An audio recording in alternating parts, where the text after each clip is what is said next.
Thanks again to Carbon Health for being our presenting sponsor. If you are a regular here, you know I've talked about Carbon Health and how long I've talked about Carbon Health and why I love Carbon Health. They help with things like COVID, cold, flu testing, antibiotic prescriptions for things like infections, UTIs, STDs. They have primary care services in California and Massachusetts. But if you're new here, thank you, by the way, for stopping by. You should also know that they can help with injuries as well. Most of their locations have imaging or x-ray machines so they can diagnose strains, sprains, and fractures if you unfortunately become injured. And I know, unfortunately, not everyone will be near one of the 120 plus locations, but they do have virtual urgent care services for states like California, New York, Florida, and several others. So thank you to Carbon Health. Really, really happy to be working with them. Check out the link in the description. Hello, everybody. Happy Monday. This is the spoiler-heavy discussion of the Guardians of the Galaxy Volume 3. We had an opportunity to do a non-spoiler discussion about a week ago, and now we are going to get into a full-on spoiler discussion on the movie. It's out. We've seen it. Hopefully you've seen it. That's why you're here. James Gunn directed the latest in the Guardians franchise. It is the end of the franchise. It is a very, very solid ending, in my opinion, to the franchise, and we're going to get into that with both Coy and Winston here today. All right, everybody, listen. You're going to be on the East Coast? Well, if you are, June 23rd, man, Winston will be there. Coy will be there. We'll be talking about The Flash at that point. Brett's going to be there. Kate's going to be there doing stand-up. We're all going to be doing stand-up, and then we're going to be doing a live podcast the same way we did at Flappers last week. So make sure you do that. And then the next day, guys, Stamford, Connecticut. You can get tickets here for both shows, thekristianharloff.com. Myself and Mark Ellis are going to be with Corey and Martin from Double Toasted doing a live show, doing some stand-up. It's going to be a blast, so come join us. But right now, we're talking about Guardians, man. Let's do it. Let's get into it. It's Big Thing. It's Capes and Cowls. I'm ready. You're ready. Let's do it.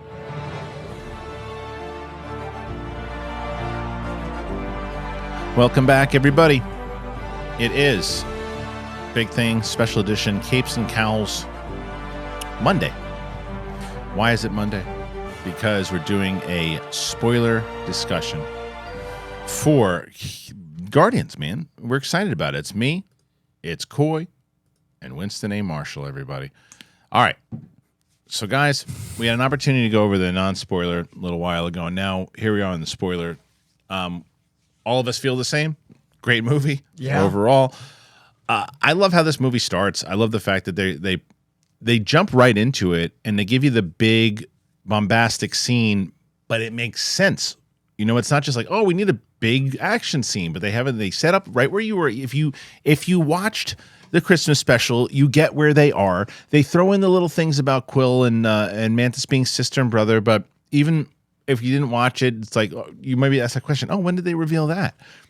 Who cares? Yeah. It's all set up inside of where they are, nowhere, and Star-Lord is the only thing is that Star-Lord, when did he start drinking? Because he wasn't drinking like that during the Christmas special, was he? He was I think because it was a Christmas special, probably pulled back a little bit. But as far as his energy, it was the same energy of just being a mess. It makes sense. Yeah, it made a lot of sense of why he is, and I also like because once Warlock comes in there, Warlock, right? Yeah, Adam Warlock. Yeah. Once he comes in there. And he looks devistating when he first comes in, and he's having all these things. The fights were so intense, and the way they were shot were so great. The battle that Groot, we didn't talk about it enough in the non-spoiler. Groot's like Chewbacca in this one. Yeah, This is the best Groot that I've seen. Even though it's a different Groot than the first movie, but it's so great. I called so many things with Groot, which was really fun. Jumping ahead a little bit, when they go to visit the High Evolutionary and they're like, no weapons, and I'm like, so they're just not even going to scan Groot. So Groot's got every weapon in the book in there, doesn't he? Right now, which was amazing because I then all of a sudden I fortunately was so jacked in, I forgot about the trailer and how the all of a sudden the multi arms with him and all the guns. I'm glad they didn't. I didn't remember that either. Yeah, but Groot was so good in this, and because he's also, and this goes to the credit of where he was in the first one, where he was a much older Groot, and then it wasn't, and then it's not him in the second one; it's his son, and he's a teenager, and you see him in various different versions. Because this is like what, college age, like maybe like this is mid to past late college. 20s? I think he's like mid to late 20s now, and you could feel it and he's so loyal, and it's like he really is Chewbacca to Chris Pratt's Solo in this, and it works brilliantly. And that fight that he has with Warlock is so good, and it ultimately plays back into the end when Warlock looks at him and he goes, "Why?" And I love the relationship he's got with Gamora. The whole time Gamora's like, "You don't understand what he's saying," and then she finally you see it. I love that you see it in her eyes that she finally understands. But she doesn't have to go, "Oh, I understand you now." It's just, you just know. And I thought that Zoe Saldana did a fantastic job of playing a Gamora that was not the Gamora that we're familiar with in the previous two. But it's similar attributes where you can see they could be timeline Gamora. It's hard to play a character that's not the exact same, that feels authentic to the character itself. And I really think the paternal nature of the second film was mirrored beautifully in the maternal nature of her take in this film, because the first film feels like it's about the loss of his mother and him being like lost in general. Second film's obviously a father-son story and a lot of coping, and I know that Chris Pratt had said that that helped him cope, and James Gunn wrote it for that perspective. But what I really loved is that there's an element of Gamora that was so maternal towards baby Groot that she's now not that Gamora in 3, but I think her frustration is this draw to want to connect to Groot, because something in her connects to this creature. And then I love the frustration she had with not understanding him, and then that light that lit in her eyes when she got what he was saying. Yeah, it was amazing. Beautiful. Yeah. I think my biggest takeaway from this that just really lit me up is for Rocket really not being in the movie a lot. I mean, he is obviously, but we're getting a lot of his past story, so we're seeing him as like a young kid. Yeah, he's in it in a very creative way. Yeah. And so to have him essentially come out of his coma more or less, and while the anger is clearly in him, that anger we've seen in the first 2 movies has so gone away. He is so, like, because we even see it. You actually skipped a spot where you said where we start off. We start off with him in the cage as a regular raccoon, and the hand comes in to grab him, and then he is lost in thoughts. He is just like constantly listening to music, and he seems like something is really eating away at him. Right, as he's walking through, he's not the angry one anymore. Where he walks through, and it's Quill running after him, and even. And it's a great point, because as he walks through that moment, and Quill starts yelling at him about, "Why are you using this, you stupid raccoon," or whatever, and he's like, "I told you, not a raccoon." He's not mad. He just has, and he knows, and they all know that Quill's going through something right now. And I also like the recognition from Quill going, had I not been such a drunk slob, then I would have been on it a little more. But I love, and this happens throughout the movie. It happens in the beginning, and then it happens masterfully at the very end of it. But where the Guardians, when Warlock comes in to attack, they all just like wake up out of their slumber, whatever they're doing, jokes they're cracking, and they're ready to scrap. And that happens at the very end. And when they finally take out the High Evolutionary, that was such a great moment, but we'll get into it later, but still. I love the fact that, like, because for me, the one thing that's always gone through my head is like they all kind of have their own like power set and things that they're able to do, but I always just thought to myself, I was like, what does Rocket like actually do? His little ass, like, he shoots a gun and everything, but that's the thing, and they really get into that. His superpower is that his brain, his specifically his ability to invent like MacGyver. Like out of like, I have a paper clip, and I need that arm, like a bottle cap and a pillow. Oh, I just made a nuclear bomb. Yeah. What? The tenacity plus that intelligence, and it's not pattern based. It's inventive, which I love that they leaned into, because there's different types of intelligence. Like, he's a one of one mind in a very specific way, which is a superpower, but it's also his tenacity to seek out those things, to persevere, and then the loyalty you've seen him grow from the first film of like at the end their family, but by the end of this film it's another level, and like you said with the action, I love that they all know how to like listen to each other in that hallway scene where you see every one of them reacting in real time. Well, let's just talk about that scene first of all. One of the greatest scenes in this movie, I thought, was that hallway scene. And when the music starts playing for No Sleep Till Brooklyn, right? It's one of my favorite Beastie Boys songs. And when that song was playing, I was like, there are a lot of songs in movies that are overused. And this song was just used in Mario 3-4 weeks ago. So it starts playing, and I'm like, okay, all right, let's see. But then even when it starts, though, I'm like, but he's using it in such a cool way already. How they're just like, they're all back together, and they're going to start walking in, and they're going to do something. So So I'm all right. They're going to use it. How else are you going to use it, James? And he's like, shut up, stupid, and eat your popcorn. And he just plays the music and it just is shot so well. And it's not cliched, that stupid shot that everybody uses of this, bleeding in the face. He doesn't use that. He does these different ways to maneuver the camera, structure it with the music, but everyone's doing something for a purpose. And no one's waiting to fight. No, there's none of that fighting. Like pacing yourself for the next person to jump in, and it's a melee. And the fact that, and I think what was so cool about it, and what made that fight scene work better than most, and it gave me Endgame vibes in that regard. You have such a large ensemble here; they all fight very differently, and for the.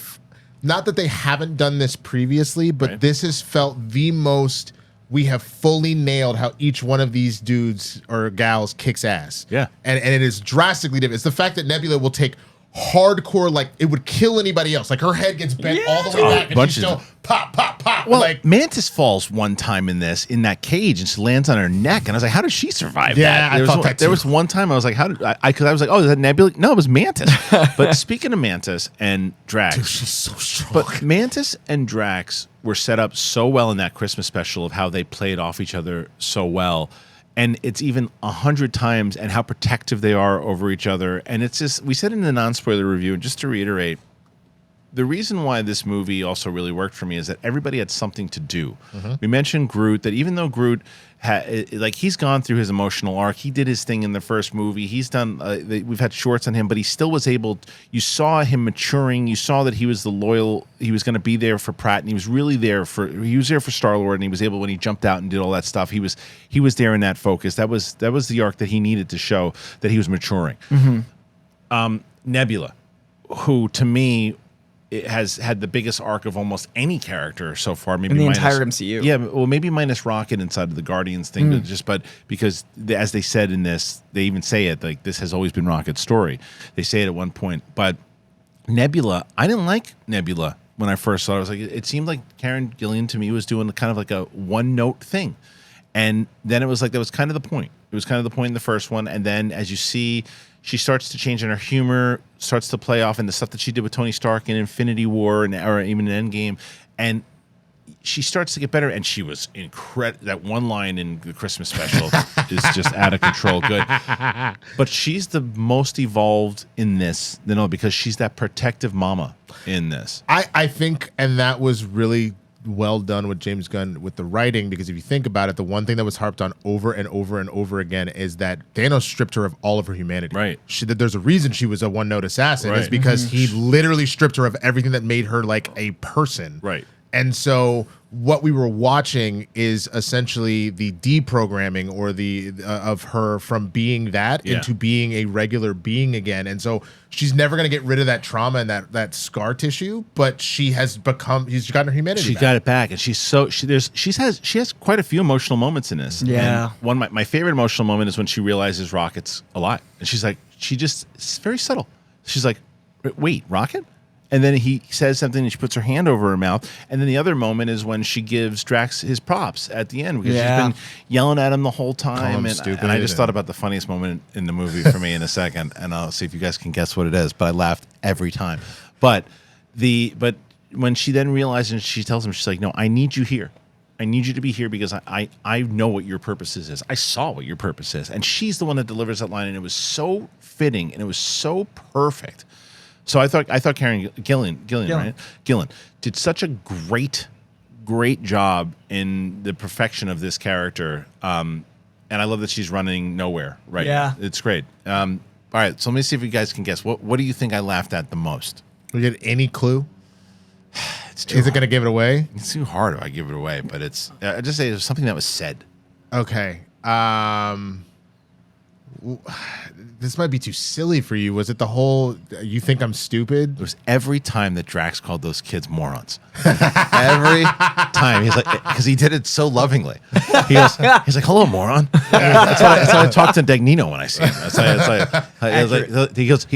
He's like, all right, idiots and morons. And I love that he talks, and that line of, she's like, why didn't you tell me the whole time that you could speak their language? Did you ever ask? Bro, that's one of my favorite moments from Rush Hour, is the whole idea. It's like, excuse me, officer. I was just teaching him a technique how to detain the suspect.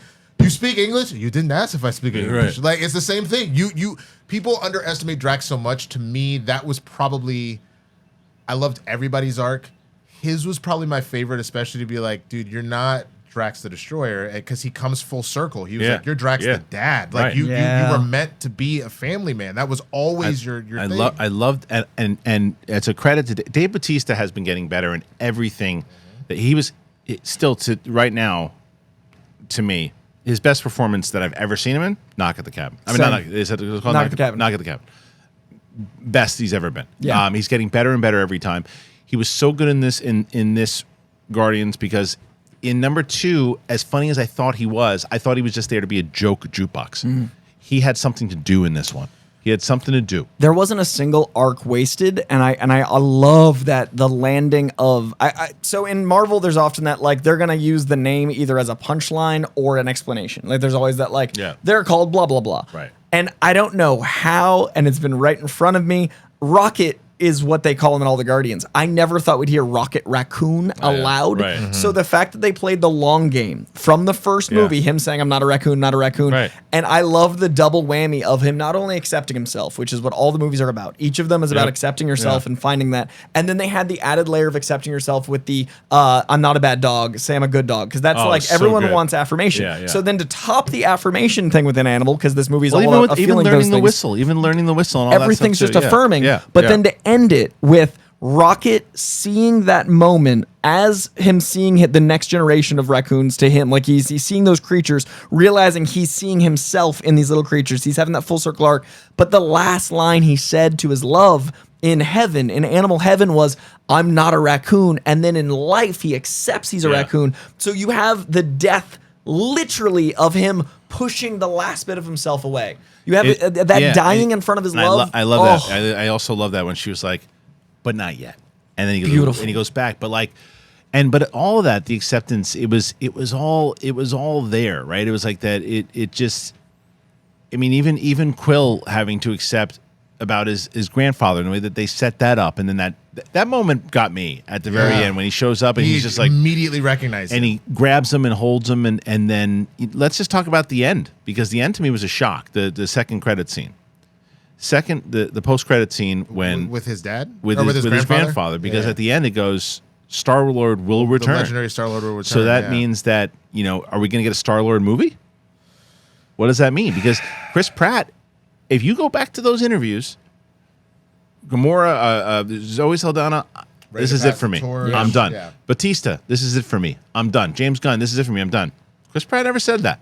Never heard that from Chris Pratt. I would actually venture a guess. You may get a situation where you get a recasting of Gamora. I wouldn't be surprised if Batista's like, I'm not doing this again. But if he is like, I will do a cameo. I could see some of these characters be like, I will cameo. I'm not doing this again. I'm not going to be in the full movie if you want me to pop up in a scene or something. Except for Chris. But I think that's why they said the legendary Star-Lord will return. It doesn't mean he's got to go off on different adventures. He could be on Earth. He could be doing other stuff too. He could be involved with the new cast. Yeah. If they're smart, that's exactly what they do. Smart. So this was going to be what I was going to tell, because there is a point, and in the books where this has happened, where members of the Guardians have stayed on Earth to become Avengers. People from the Avengers have gone to become Guardians of the Galaxy. Yeah. Happens all the time, so that's very much a possibility. I was going to say where I think this actually does connect to the MCU during the non-spoiler was the first post-credit scene where Rocket is leading the new team, because once again it's all kind of kids. Right. You're once again getting at the whole idea of the next generation, them being the ones to defend everybody. I have a very strong feeling that as the Young Avengers stuff happen, at some point the new Guardians are going to get involved too. See, the only thing though, and this is why I think that it's tricky, because James Gunn has just been so synonymous with Guardians, right? And they did Guardians without him, with in Infinity War and in Endgame, to which he made comments recently about Star-Lord, said he wouldn't have played Star-Lord that way. And the elevator scene kind of like acknowledging that, where Chris Pratt has to be like describing the anger at Thanos. They kind of expositioned away that they're like, let's Band-Aid that thing that happened. Yeah, there was because James Gunn is not what I don't think was a fan in the nicest way possible of Star-Lord breaking down on how they handled Star-Lord in Infinity, how the Russos handled him. I think that he would have handled him differently. So that being said, it has been used without him. I think doing a full Guardians movie with the new Guardians, I know you're not saying that, but I'm just saying if they set that up in a way, having them show up and everything too, fine. They can't ever do a Guardians movie again. I think it also would have said the Guardians of the Galaxy will return. It's a Star-Lord. It's a Star-Lord, but it did not say Guardians. He's specifically saying like just the fact that they set them up in that scene. Does that mean that we're going to see them again? But I agree with you. It's like potentially it sets it up possibly, but I think that everybody's loop is kind of closed. You know. My fault. This group, yes. Yeah. We're not. I know, but even the new group, it's like I get like. You'd have to set them all up again. You got to do a movie with them. It's like, but why would you bring in why would you one off like Adam Warlock, for example? Again, considering how many stories he's got, all that kind of stuff, and this really is just another iteration of a team that we've seen before. So all I'm saying is that you may not get them the way that like maybe who knows, maybe you write off Kraglin because it's like maybe Sean's not going to do anything without his brother, but like. I can totally see Rocket coming back and leading like Adam Warlock and some of this stuff or whatever, or like Star-Lord is helping the Avengers and like, I got somebody we can call, and they call the new Guardians team in and they don't bring in the old cast.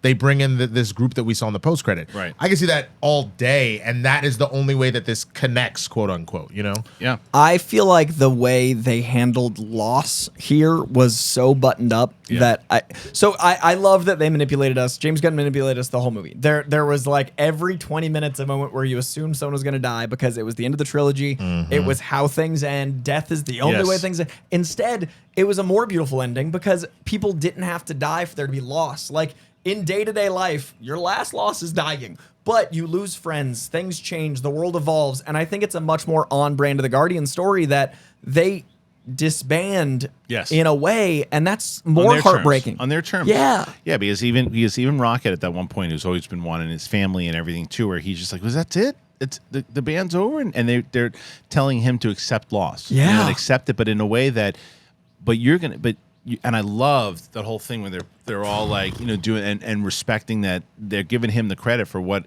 he's ultimately gonna be able to do. Gamora has her thing she's doing with the Stallone Gamora line. I bet we were fun broke me. I feel like I relived every breakup. I've lived that conversation, and it was beautiful. It was really, really good. So they went, and then Stallone, which it was great to see him. He's coming back. It's a big bear hug. It was phenomenal. The 80s beef between Stallone and Arnold has always fascinated me, and I know they're cool now, but Arnold was at my screening, and I was wondering the whole time. Like, I saw him before the movie, and every time Stallone was on screen, but I kept thinking, like, 20 years ago, this would have been a problem. I could have done that. I was like, what's it like for him to watch him on that screen? You look at him, he's the Ravager. He's not a Ravager. I come in there with one. I could hold the raccoon. I could hold the tree. I could do it all. I said, let me play Groot. He's not even fighting. I'll tell you the thing that I think was the most fun for me, fight wise, because everybody got their own little steeds of how they were like handling their business in those fights. It was the same thing that happened for me in the Christmas special, is how effing powerful the Mantis is. So like the one when they're in the first science center and she's just out here being like, you got to dance. Underrated so far. You know, I hope it's not underrated, but like people weren't laughing as much in our screening as I was hoping they were. The dude just dancing by himself, dodging, and the only one dodging everything. All the bullets. That was hilarious. He's just going like this, and he's dancing in the side. It was hilarious, and it was in a moment where, like, because I saw somebody, you know, one of the Troll McGillicuddy 75 or whatever was like, "Oh, you gotta watch the Guardians do a dance off to beat the villains again," and it was like, and this was like, this is how you use that particular thing, because I do think that overall beating what's his face in the first movie with a dance could be beat him, they distracted him. They distracted him, which is fine, but whatever. They didn't do that at all, and I was glad that they didn't. But that scene when they used it at the right time, because even that whole setup with the Nathan Fillion stuff and how they brought in. You know, he was trying to charm the girl. She's like, he seemed like a douche to me.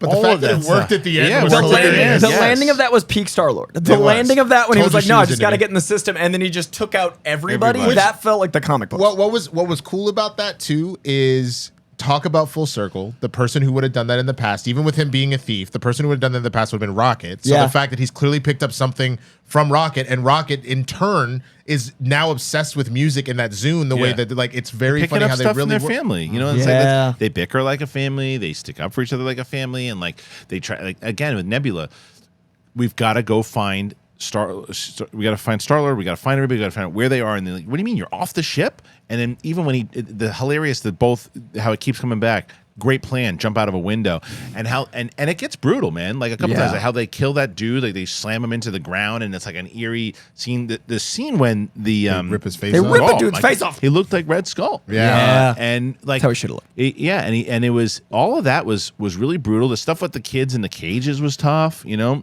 That and the animals too. That was wild to me. I was, and this is where I was like, Gunn was effing with us yet again. This is the third time that Star-Lord has almost died in space from freezing. Yeah. The first time he goes to save Gamora. The second time it's Yondu flying him out at the end, and Yondu ends up dying. And so the third time, his whole face puffing up. Yeah. And it's all because him going after the Zune. And I'm like, stop doing that. But I understand why he's doing it. That's his last link to his mother. He can't let it. And then he gives it to Rocket, and that was such a moment when he got that first 2000 song. And I also love that the opening mirrors the Guardians 1 opening where he's walking. You have a panning shot of him walking, and that's the same pace that Star-Lord was going in the first film. So Rocket literally taking on that attribute, but then at the end, the passing of the torch to the Zune, that's kind of like the leadership thing. And that was just a weird, like emotionally connecting moment that I never would have expected when we started these movies would land as well. It really, really did. And I think that there's just something about, again, the connectivity of all of them together and how it played. Like Rocket needed to go back into that room to go after the High Evolutionary. He needed to be, and when he goes to free all of the raccoons again, and he's got them all, and he's got tears in his eyes and everything, you knew that hump was coming back in, and he does,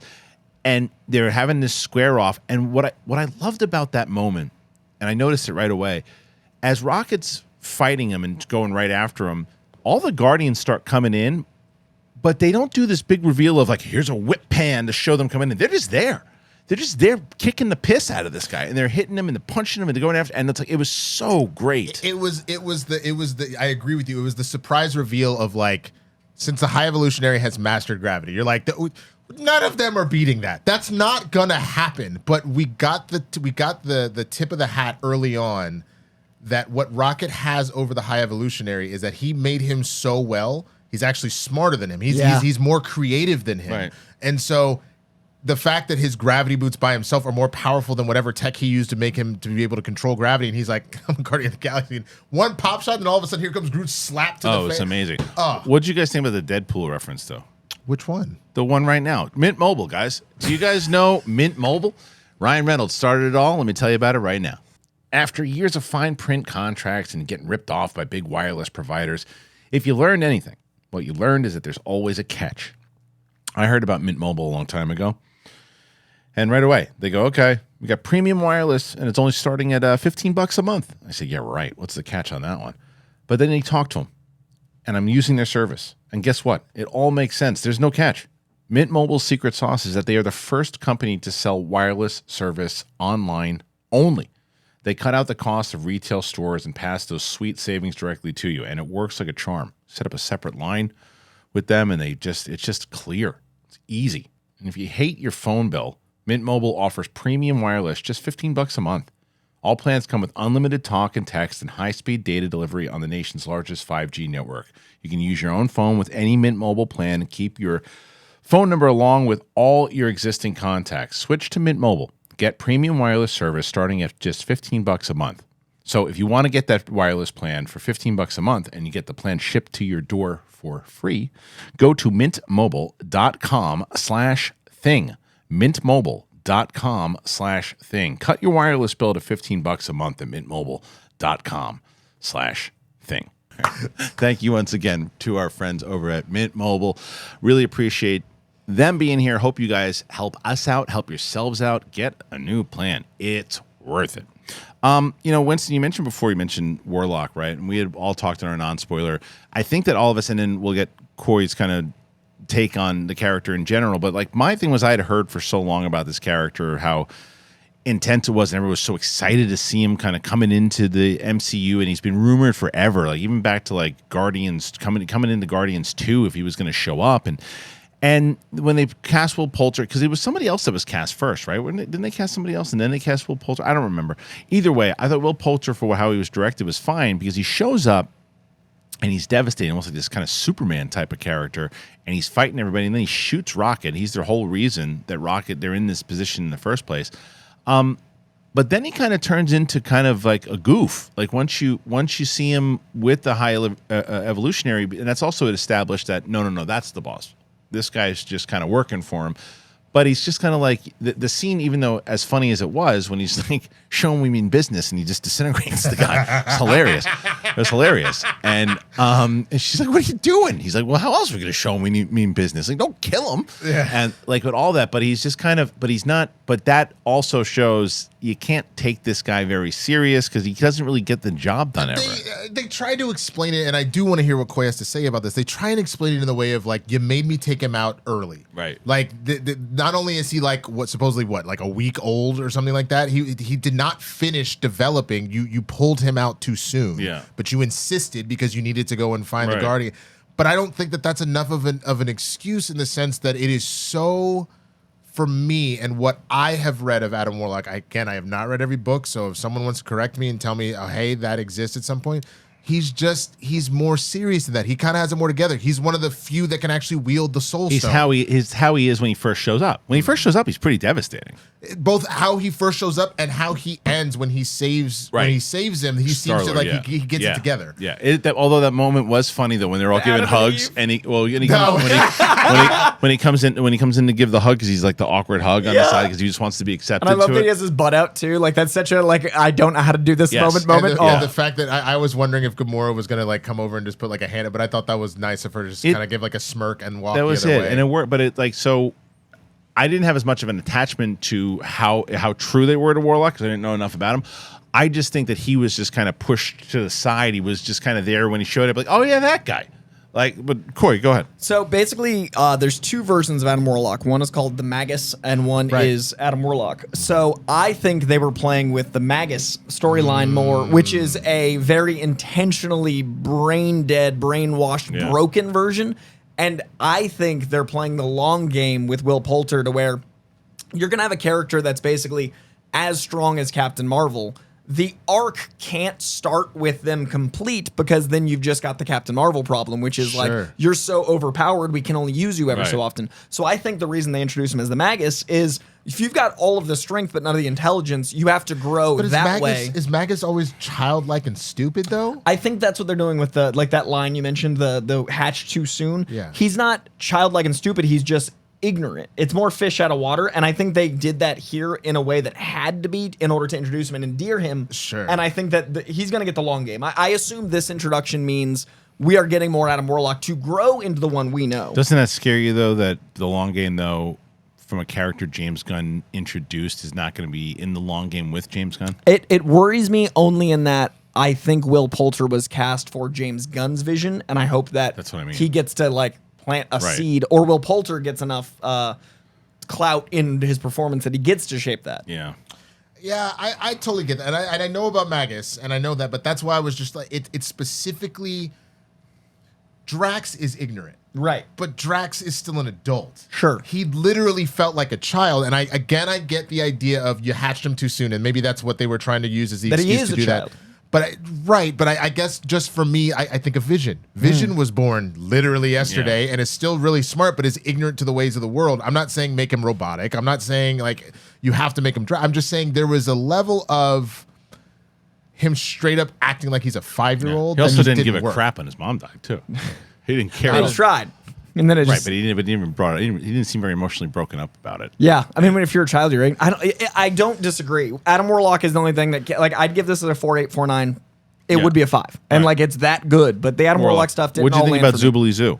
Zubilee Zoo. The animal people. Oh, the little like furry guy. No. The Zoobly Zoo was a show. I get it if you didn't You didn't get it. But Zoobly Zoo was there was this kids show back in the day, and they were all animal people.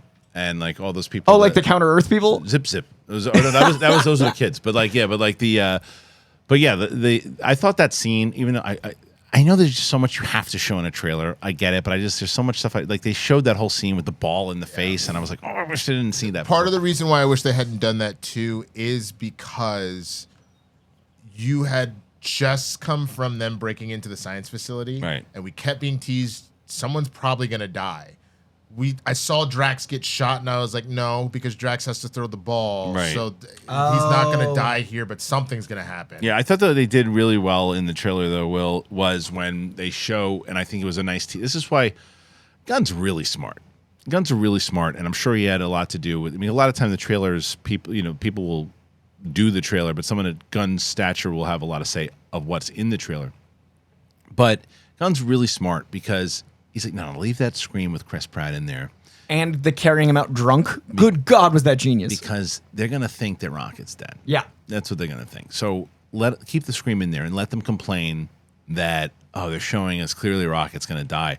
That was intentional, and it was done it was very smart. I didn't mind that scream was in there because I was expecting it, and I'm going, they're going to show he's going to die. But then after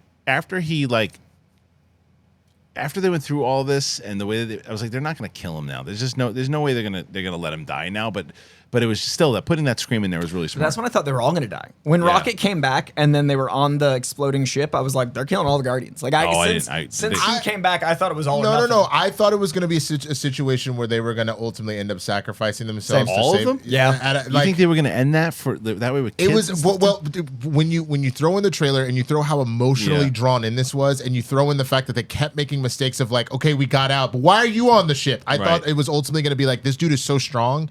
It's going to be a situation we got to go down with the ship to take him out. The only time that I thought maybe was the Star-Lord space thing. I said maybe. Then they might kill Star-Lord, yeah. Yeah, because I was like, well, but the same reason that I think that he's going to be sticking around to do more movies is like he hasn't talked much about is this the end or not for him, so maybe he was holding it in, and then his face explodes at one point, and I'm like, oh, that's brutal. But then at that same point I go, well, wait a minute, where's Gamora is the first thing I thought. I was like, is Gamora going to save him? And then I was like, and then I thought seconds before, I'm like, where's Warlock? Yeah. But at this point. That's why I knew it was going to be Warlock, other than the fact that he's shown he can fly through space without any issue, was because you just had the situation with Groot saving him. Like, well, why'd you do it? And he says because everyone deserves a second chance. Yeah, right. I was like, they're going to do this right now because we're not going to see these characters again, maybe ever, but for a long time. Work together, and it was about them all coming together and all helping each other out, and like Mantis and Nebula and Drax have that wonderful moment with the kids. Gamora has a great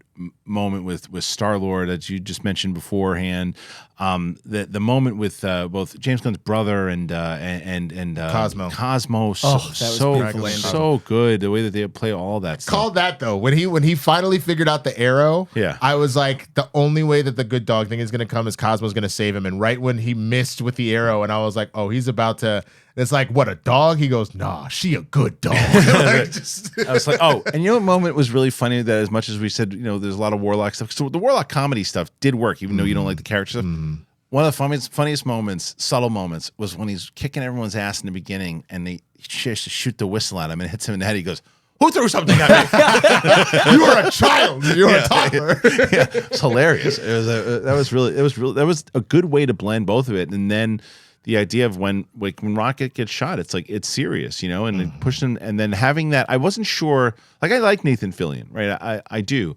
But when you put him in there, I was like, is this just kind of like fan service to put Nathan Fillion in there? Because he's been in, he voiced one of the characters before, like something in Second Guardians. In the first one, he's one of the big beasts that captures him. Right. And I was like, and people always want to kind of see him in this, like, how's this going to work? And it worked well because it was that classic James Gunn Guardians humor of like, I feel you, this guy's an idiot too. That was my favorite part, is him over here being like, I got, and he kept bringing it up. Going back. Like, any excuse he had to make fun of that dude. He's like, just to strangers, like, yeah, no, idiots. I thought you meant something else. It really worked for me because of the, usually repetitive jokes don't land for me. Like Family Guy stuff, I'm like, eh. But like this repetition landed. It worked. So funny. It worked, but it also, as opposed to a lot of things, again, in my opinion, Guardians 2, it was placed in at the right moment.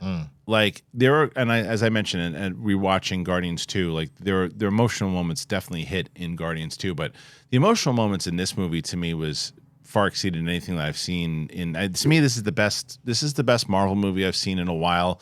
I have to watch it again, but I would say either since No Way Home or even Endgame, because I think there's a lot of stuff that I love about No Way Home. It's a great movie, and there's a lot of emotional moments in that movie. Yeah. But I don't know, man. There's some. This movie was pretty special, and I think it's also because I've always liked Spider-Man. Yeah, I've always loved. It's hard to separate that. But Guardians, I not have always loved. Right, so it's even more special. Like I loved this movie. Yeah, I loved it too. I'll tell you probably the other reason why it's hitting you a little differently. With Spider-Man, again, there's a gimmick involved. That's 20 years. Right, because they're different actors and stuff that are in it. So you're bringing in a lot in. It doesn't make it not a good movie, but there's stuff there. Same thing with Endgame. It's like a cheap pop in wrestling. Yeah, and same thing with Infinity War and Endgame. It's not that they're not good movies, and it's not that those emotional beats don't hit, but you're talking, again, a 10-year, 20-plus movie. It's a season finale. Yeah. Versus this, while also being a season finale, also wrapping up a trilogy, because it's on a smaller scale and it's more contained, you're a little more jacked in than the grand scope of we have all 100 superheroes as the Avengers fighting Thanos right now. It's we the have end of all the it's the end of a Spider-Man. 3-movie arc as opposed to 20 years of Spider-Man or whatever. All these movies connected MCU. You know, it's a very valid point. And I think that it's just a, I don't know, I think that, and I've also, every project now recently of James Gunn that I've been seeing with his writing, like his sense of humor is fantastic. His sense of music is wonderful. Like I like, to me, The Suicide Squad was one of my favorite, if not my favorite comic movie of the year that year. It was so good. I loved Peacemaker, and I liked how he can balance down. And this is why I think DC fans should start to have a lot of hope, pun intended, that it's like it's one of these things where he can go into that full rated R zone in the Suicide Squad, keep that zone for Peacemaker, scale it down to here for Guardians. Oh, by the way, in the Guardians, one of the lines that I even looked at my 11-year-old daughter. Yeah, I was just like, when the Gamora or Nebula's trying to figure out the car door, and he's like, push the button.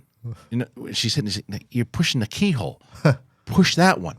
And then she's like, what do I do now? Oh, Get in the car. Hilarious. So good. Yeah, I saw a news report today about that, about Chris Pratt, makes history for Marvel. Is that the first F-bomb in MCU.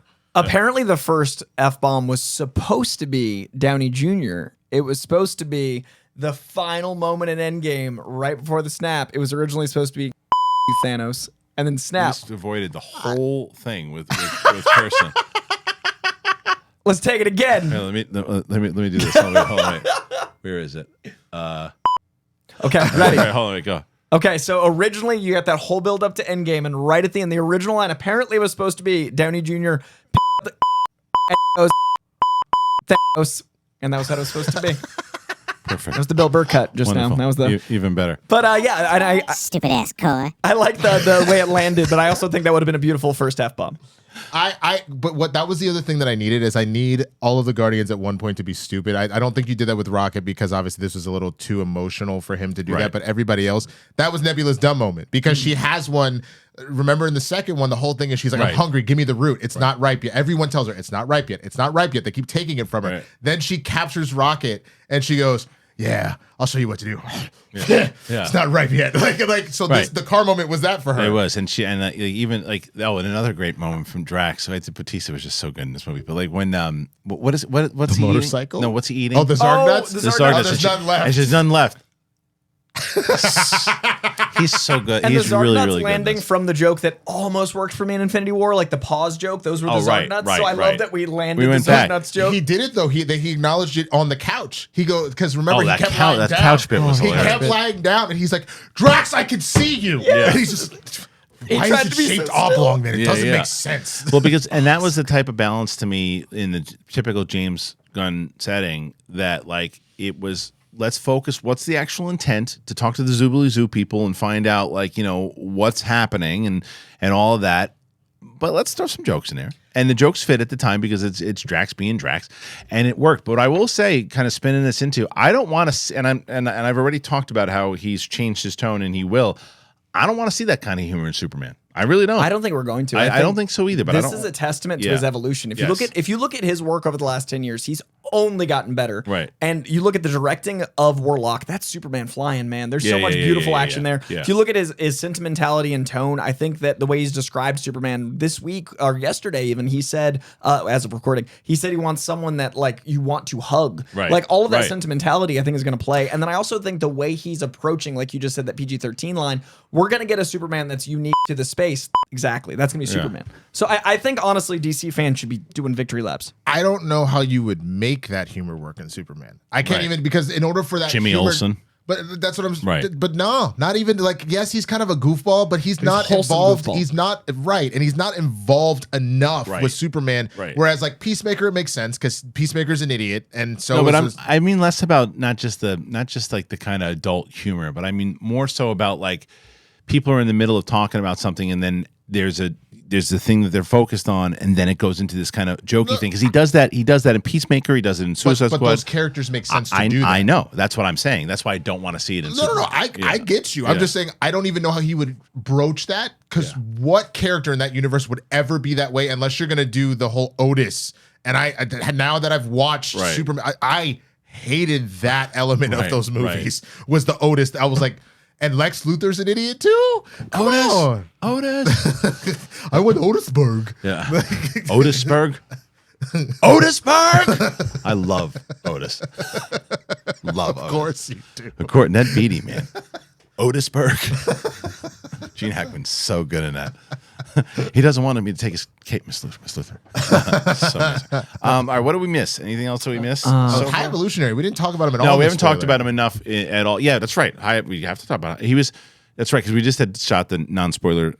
So High Evolutionary was a great villain. I mean, incredible. A great villain, showed his kind of insanity. And like I said in the non-spoiler, and Winston made a good point, and I understand that his insanity is kind of what led him to do all the screaming. I just thought that because the performance was so solid that he didn't need to scream as much as he did. I get kind of why he did, but maybe just kind of cut back. I think it was more of a James Gunn thing than anything else. I think it also led to be honest with you, if you don't have him be a tyrant, if you don't have him be not on the like anywhere, the mutiny makes no sense. He has to be at a stage abusive to his people. Everybody. He's making no sense. He's abusive obsessive. And yelling is different though. No. I understand that, but to the point where they're like, he is not. It's not just abusive. He's instability. He's completely unstable. Like, everyone is literally going to die. Right. You need to let it go. They're letting shut him the hell up. You have to make him. Sure, but that you're talking about that one particular moment. Sure. He screams a lot, dude. You can count how many times. Like sometimes you're just like, do you want any peanuts? No. It's like, oh, you don't need to scream there. But I thought overall he was fantastic. He was a good villain because what we always say about villains in general, right? Does the villain believe in his cause and think that his cause is the right cause? And the answer is a resounding 100% yes. Like from starting his own civilizations, the fact that we found out that he's the one who created the Counter-Earth? No, the not Counter-Earth, but the main kind of. Oh, the Sovereign. Yeah. He created the Sovereign. He created, and then we get that kind of reveal, and that's where Warlock comes from, and all that. Like, and the reason why, and like he has like this viciousness to him, and especially now that we know Rocket ripped off his face, and there's this moment that he's got with Rocket for like a split second. You're like, oh, maybe he's kind. When they're sitting outside and he's talking to little Rocket, and he's having a conversation with him, you realize, well, that was short lived. If it helps you at all, I know that we're bouncing a decent amount back and forth between the past and the future. I know what you're saying about the screaming. He only screams, I want to say once or twice in the past, and it's once when he's clearly, it looks like he's drunk, trying to find Rocket in the cage. Right. And then another one when he's like, how did you know? Like, how did you know that was the thing that fixed it? Because all of a sudden for him, the High Evolutionary being the top of the food chain, being like, how did you do this? And you're my creation. So that's the beginning of his instability. All the rest of it, it's always when people screw up. So when Adam Warlock didn't bring him back, when it's like, give me my property, that's when he, like, if it helps. But I don't know. I know it's just, I understand why the rage was there. I just thought that when he was, because I thought he was one of the best villains in a long time. It was so much more effective to me when he was like menacing, and he was. It's like your dad when you're driving in the car and you're screwing around in the back seat, and he turns around and he goes, I said stop. Not Madam Disappointed line. I agree, but to me, the reason why that comes from Thanos is because Thanos is actually living in this state of pure confidence. Right. This dude is so insecure. That's to me why the screaming makes sense. And it didn't bother me because I was like, he is clearly so insecure because he thinks that he is perfect, and this is not the case. I get it. I think it's going to be this is definitely going to be a me thing. I don't think there's going to be a lot of people that are complaining about also, that. from a filmmaking standpoint, you're cutting from insane traumatic flashbacks to bombastic action. I think the yelling might have also been like, you need to keep that energy. And I know that like this feels way scarier, but I think you also need that external when you're got it like explosions all around. Like, sure. There's a physicalness. I didn't mind like 85% of the screaming. Sure, it was the additional 15 that was like was just like it's like because like when I started to predict when the scream was coming, that was when I was like, all right, he's gonna scream right now, and he started screaming. And I was like, I wish I could predict that. I want it because you want it to feel like it's just naturally like coming out. Like, I guess the other part that maybe this is why I just jacked into it so much and the screaming never fazed me is other than that insecurity, I have been in a nightmare boss scenario. Yeah. And he was always cussing out his Screaming, underlings, yelling. and I've literally been at a point where like I was having panic attacks at work because this boss was so bad, and you didn't know what because if you notice, one of the times when someone had to deliver bad news, they were like, "Oh, so higher," right? Because he knew he's gonna really go after them. Yeah, couldn't hold that in. Last bit about High Evolutionary I want to say is that I love that they built an entire world to destroy it, and the intense trauma of that made Thanos is like the Thanos was right people. I love that they evolved that into someone like more cruel, more cold. Yeah. And the way the High Evolutionary destroyed a whole planet was so dismissive. And the way and the way they didn't I love that the film didn't like they showed people exploding traumatically as like a war and as their reaction, but they didn't let you mourn them. They had to go to the next thing. And it was almost flippant too, because then you're like, I feel that like, oh my God, we're on to the next thing. And I loved the pacing in the third act. Like Marvel has third act problems. I think this is one of their strongest third acts. I do too. And I think especially like, and again, I know that it doesn't mean that they solved a big problem, but when you look at like movies like Thor, Love and Thunder, and I know people are split on the Multiverse of Madness and Quantum Mania, and I think that we all agree that Black Panther, the second one, was the most solid one that they've done in a while, but this one just felt the most like a Phase 1 and 2 movie. The Marvel magic was back. Like, that theater. The only reason I think that Wakanda Forever throws us off, and we've talked about this, is because yes, the story was about mourning Chadwick, but you felt the loss of Chadwick. Like something with that was missing. Yeah, that was missing. Of course, there was only so much that they could do. Yeah. That's to me, that is what made the difference between a Wakanda Forever and this. Is that obviously you can't avoid death in real life. Like, what are you going to do about that? But everything was there. And so to be able to close it out, it cooked a little bit different. And you're right, the magic was there because you felt like all the pieces were all there. Yeah, and I mean, and that all combines as well with just what James Gunn did. And James Gunn also knew, how long he was negotiating, whatever it might be from the final edits, he wanted to do this. And he did. He hit the shot. He walked off and walked off. He walked off the Marvel court, and now he's on the DC court. And we almost never got this movie. Like I think forgot about that. Oh, we literally almost never would have received this perfect piece of art. Because it was also much later. Because it was supposed to, if I'm not mistaken, it was supposed to be as pretty much as Endgame was going to wrap up. It was supposed to be like the first thing that we get into for Phase 4, but because of the firing and then the and then going to DC and then the Suicide Squad, I'm so glad it happened this way because I think I needed this break. Right. Reminder. Yeah. Like I feel like the magic of Marvel. I know we're acknowledging it. It's like the hurricane, but it's possible again. Yeah, I can feel love. But it's possible. But it's also, as you said beforehand too, we've spent so much time with these characters. You've got to give us, and we were locked into these characters. The problem that they now face.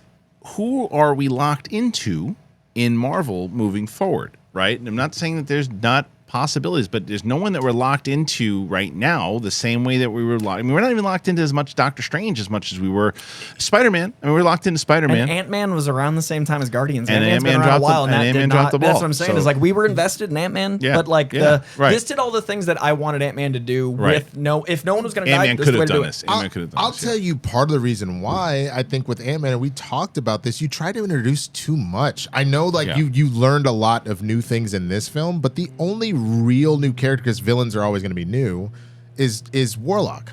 We already got a tease of evolutionary. Villains are always going to be new. Because villains are pretty much always going to be new.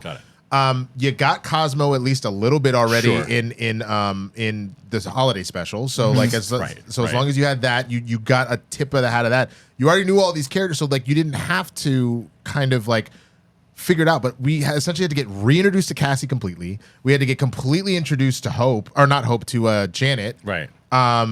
We already know that Kang is supposed to be for the long term. And if you didn't watch Loki, you probably wouldn't know who the hell he was. So that's a different type of villain, and because the villains, like again, they tend to be the one-off, introduced for the thing, and they're out. Right. Since we know Kang is going to kind of be around, you had to do that. There was too much trying to give me new information instead of focusing on this. And that's the question. And that seems to be a lot of the stuff that they do. Plus, the balance from humor was way like 80%. Like look at She-Hulk, 80% humor, 20% plot, and that's being generous. And then there's others like Thor, 90% humor, 10% plot, right? So now the balance, like I thought this to me was a 50-50 balance. And maybe, actually I would say 60, I would say even shit. There we go. 70% I would say was more plot emotion with like 30%. Even though there was a lot of humor in it, it wasn't the focus. There was way more trauma than humor, and it was like 70% trauma. I agree with, but the levity was always so like needed that it was a release. Yes, I'll be honest with you. I think that you saying that's why it worked. I think if you had leaned even more into like say Jane and her cancer. Yes, right. I think that would have potentially maybe helped balance because again, when they did it at the end, it was fine. Yeah. Perhaps some god butchering. Right. You started right. You started so dark with this movie because you start with Star-Lord's a drunk, Rocket's lost in his mindset, and then Rocket's pretty much dead. You also need to age up the movies to the audience. We have had the 15-year anniversary of Marvel next month, and therefore a lot of people that have been with these characters are grown. Right. And so the movies should be grown sometimes, not all of them. And there's no reason to take shots at people. So if you're gonna play, a 13-year-old in the first movie, don't play a 13-year-old in the second movie. All right, moving on. So, and that brings us to Adam Warlock again. In that choice, I do think that like as much as I wanted to see the serious Adam Warlock, I don't think a serious Adam Warlock would have worked in this film because it would have been that OP saving them all the time. It would have been someone in the know that could have scooped up Star-Lord. Like those things wouldn't have worked. And I think that James Gunn wanted to use him because he did plant him in the first one. Sure. The Sovereign was set up to have him. How was he planted in the first one? I don't remember. There's a cocoon in the first film. Oh, okay. You can see the cocoon. Yeah. In the first film, nowhere? there's But see, that doesn't make any sense because then the Sovereign introduced. We don't know how long he has to cook. Sovereign are introduced in the second movie. No. The Sovereign was the second movie. Maybe the cocoon's in the second movie. It's in the second because she even goes, "I'll call him Atom." So sorry, my timeline's but like we have the long game where I think maybe he wanted to bring him in the first. Either way, James Gunn has wanted to do this.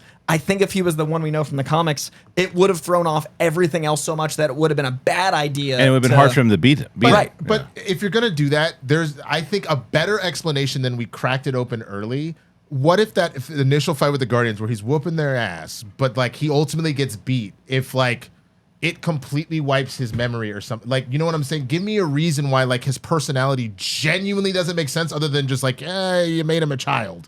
Like, I don't know. It wasn't a good of enough reason for him to act like that the entire time. But if the fight put him beyond recognition and they had to reboot, I don't know. It just didn't work for me, but that's me. But again, it seems like all three of us, we have one little thing in this Warlock. Like we all agree this is a really fantastic movie. Very curious to what you guys think, though. We're not assuming that everybody loved the movie. There are a bunch of our peers that we saw that didn't necessarily like the movie. Some people thought it was too dark. Some people thought that the balance wasn't there. So where do you guys stand? Where did you like Guardians 3? Where does it stand as far as all three? Did you think it was a good time? Top 10 MCU, both of you? It's hard for me to say because it's so I'm in the moment of it right now. So it's like, does it the recency bias?